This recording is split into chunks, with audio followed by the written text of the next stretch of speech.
सोमवार 3 अक्टूबर को मुलायम सिंह यादव की पोती अदिति यादव ने जारी की ये तस्वीर।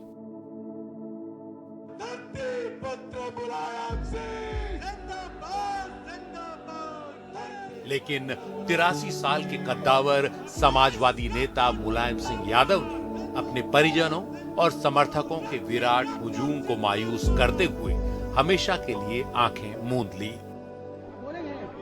हालांकि बीमार वो पिछले कई दिनों से थे।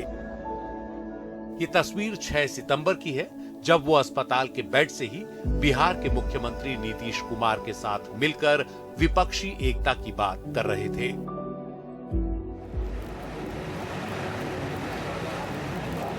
मुलायम सिंह यादव ने काफी लंबी राजनीतिक पारी खेली। लोहिया के नेतृत्व में गैर कांग्रेसवाद की राजनीति भी देखी। विश्वनाथ प्रताप सिंह के साथ चलते और टकराते हुए सामाजिक न्याय का चक्का भी देखा और 90 के दशक में करीने से परवान चढ़ी संयुक्त मोर्चे की राजनीति के अगुवा भी रहे। हालांकि पिछले कई वर्षों से वे उम्र की वजह से बहुत सक्रिय नहीं रह गए थे और अपनी आंखों के सामने समाजवादी पार्टी की ढलान और टूटन दोनों देखने को मजबूर थे। कि अमर सिंह ने मेरे बारे में लिखवाया कि मैं औरंगजेब हूं और नेताजी शाहजहां हैं। 2016 में ऐसा भी वक्त आया जब उन्होंने अपने बेटे अखिलेश यादव और भाई रामगोपाल यादव को सपा से निकालने का ऐलान कर दिया। इसके बाद अखिलेश यादव और शिवपाल सिंह यादव के बीच टकराव का एक पूरा दौर चला। हम आज बता रहे अखिलेश का भविष्य खत्म कर दिया, अब तो ये विवादित कर दिया इसको, और ये समझ ही नहीं पा रहा, ये हमसे भी राय नहीं दे रहा। अब पूछता कि विशेषण बनाया जा रहा है। पता चला कि मुख्यमंत्री अखिलेश यादव का भी समर्थन इसमें है, जिससे उनको भी 6 साल के लिए निकाला जाता। दोनों हमें पार्टी को बचाना चाहते हैं। मेरा लक्ष्य किसी को सजा देना नहीं है। जबकि इसके ठीक पहले 2012 में अपनी सक्रिय राजनीति की आखिरी लड़ाई लड़ते हुए सपा अध्यक्ष के तौर पर मुलायम सिंह यादव ने सपा को यूपी में भारी जीत दिलाई थी और अपने बेटे अखिलेश यादव को सत्ता की कमान सौंप दी थी। मैं उत्तर प्रदेश राज्य के मुख्यमंत्री के रूप में अपने कर्तव्यों का श्रद्धापूर्ण और शुद्ध अंतःकरण से निर्वहन करूंगा। मुलायम का राजनीतिक दशक 60 के दौर में परवान चढ़ा था।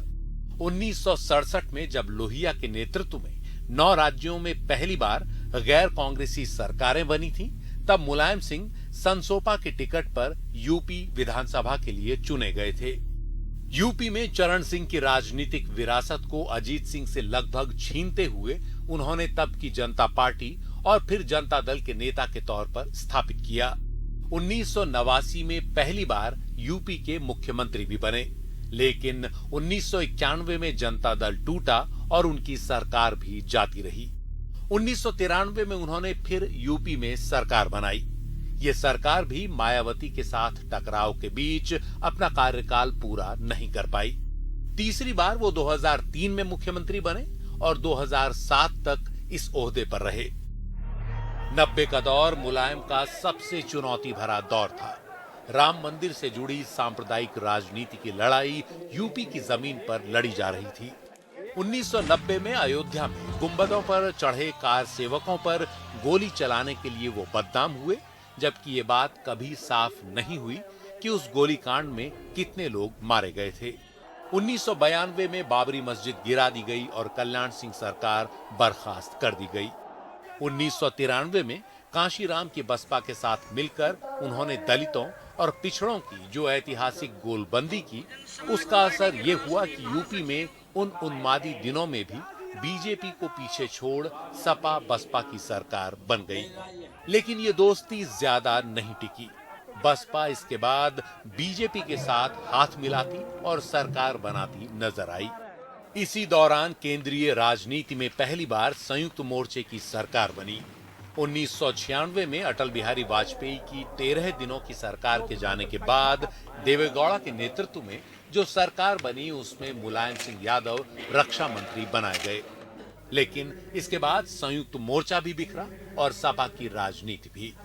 1999 में मुलायम सिंह सोनिया गांधी से वादा खिलाफी का आरोप लगा, जब संसद में अविश्वास मत के दौरान मुलायम अलग नजर आए। कभी अपने गांव सैफई में एनडीटीवी से बात करते हुए मुलायम सिंह यादव ने कई बातें कही थी। उत्तर प्रदेश का नुकसान उत्तर प्रदेश की राजनीति से हुआ है। जो राजनीति इतनी डिवाइड हो गई अब कि कुछ जाति के ऊपर, कुछ धर्म के ऊपर, तो अब किसी को उत्तर प्रदेश के जो तीन एक तरह से आप मान लिए नेता हैं या तीन ग्रुप हैं, बीजेपी है, समाजवादी पार्टी है, बहुजन समाज पार्टी है, किसी को परफॉर्मेंस की जरूरत ही नहीं। एक राय अपनी बदलनी पड़ेगी आपको। ये समाजवादी पार्टी का वोट कहाँ कैसे उतना हाल हालत में ऐसा नहीं है। हम संक्षिप्त बता दे रहे, जैसे बहुजन समाज पार्टी है, अपना समाज कह करके वो वोट ले सकते हैं। और कांग्रेस पार्टी अभी तक नेहरू जी का नाम लेकर के कांग्रेस चल रही है, लेकिन समाजवादी पार्टी के सामने कठिन समस्या है। हम केवल डॉक्टर लोहिया का नाम लेकर के, जयप्रकाश जी का नाम लेकर, आचार्य जी के नाम लेकर के पार्टी को नहीं चला सकते, क्योंकि समाजवाद एक सैद्धांतिक एक विचारधारा है और विचारधारा कार्यक्रम पर चलेंगे तब हमें वोट मिल सकता है। और उसका नतीजा ये है, अब जो सरकार को जन समर्थन उत्तर प्रदेश का है, पूरी जनता का, सारे समीकरण टूट गए। आप नहीं तो कल मैंने भाषण में कहा सभा में कि जितने समीकरण बनाए थे, जातीय समीकरण, धार्मिक समीकरण, लेकिन इस सरकार आने पर सारे टूटे। लेकिन ये भी तो लोग कहते हैं कि मुलायम सिंह जी कहते तो हैं कि धर्म के नाम पर राजनीति नहीं, लेकिन कहते वो हिंदुत्व के जो फोर्सेज हैं उनको हैं, अपने आप वो मुसलमान धर्म के नाम पर राजनीति करते हैं कि मुसलमानों को डरा के कि तुमको ये हो जाएगा, वो हो जाएगा, मेरे साथ रहो नहीं तो सिक्योरिटी नहीं होगी। ऐसा मैंने कभी भाषण में नहीं कहा। हमने मुसलमानों से कहा कि अगर मस्जिद की हिफाजत की तो मैंने आपका कोई एहसान नहीं किया। हमने देश की एकता के लिए हिफाजत की। हालांकि बाद के दौर में मुलायम कई विवादों से भी घिरे। खासकर 2014 में बलात्कार के मसले पर उनका ये बयान काफी तकलीफदेह रहा। उन्होंने कहा था, लड़के हैं, उनसे गलती हो जाती है। क्या में फांसी दी जाएगी? 3 लड़के हैं, गलती हो जाती है तो 3 को भी फांसी दे दी बम्बई में। अब सोचिए, ऐसे कानूनों को बदलने की कोशिश की जाएगी। हालांकि इससे पहले ही सपा को सितारों और पूंजीपतियों की पार्टी के तौर पर देखा जाने लगा था।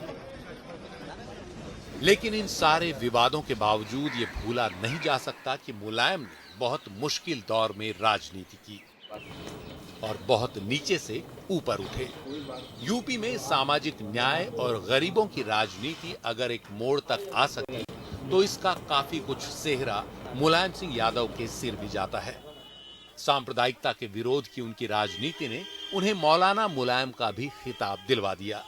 लेकिन वो अंततः मुलायम थे जिनकी एक बड़ी विरासत और वैचारिक समझ रही। वो पूरी समझ धीरे धीरे राजनीति से अब तिरोहित हो रही है और अब मुलायम सिंह यादव का भी पर्दा गिर गया।